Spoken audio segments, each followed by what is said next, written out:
Brittany, you asked me earlier if I would ever go to space. What about you? I would absolutely do it in 2 seconds. Yes, especially on an all-female crew. Lots of clear skies out there tonight, but we are going to see a few high clouds mixing in across the area, especially heading into tomorrow morning, and that's because moisture is on the way. It is going to be in the form of a pretty weak cold front moving through the area late Monday and into Tuesday, which will provide a chance of rain in the mountains. Very little, though, across the Piedmont.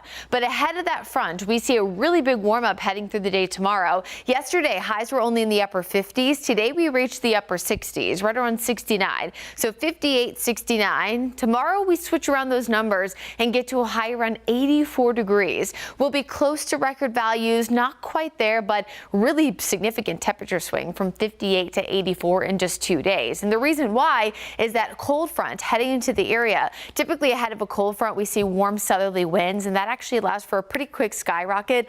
During the summer months, you might have heard the meteorologists here at WCNC talking about the blowtorch to the south and east.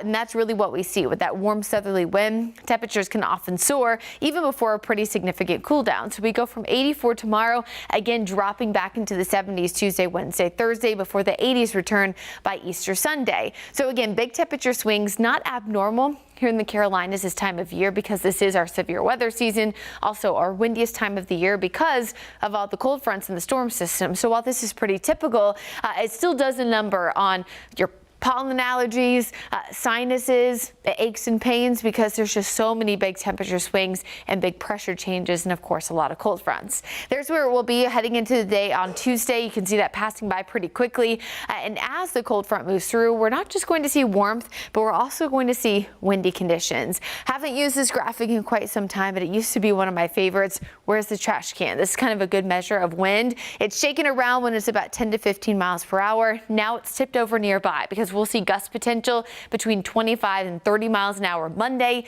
and potentially higher than 30, especially in the mountains by Tuesday. Southwesterly wind tomorrow, which is why we're warm ahead of that cold front, and then it passes by, becoming northwesterly once it's passed through. Now conditions will start to kind of calm down by Wednesday and Thursday, but Monday, Tuesday, winds are rocking like crazy. Here's a look at the futurecast wind gust. You can see winds gusting about 20 to 25 miles per hour tomorrow, but as we get closer to Tuesday, which is where they're going to peak, we have lots of 40s, high 30s there on the map for the mountains, which is close to tropical storm force and across most of the Piedmont. We're looking at a peak right around Thursday.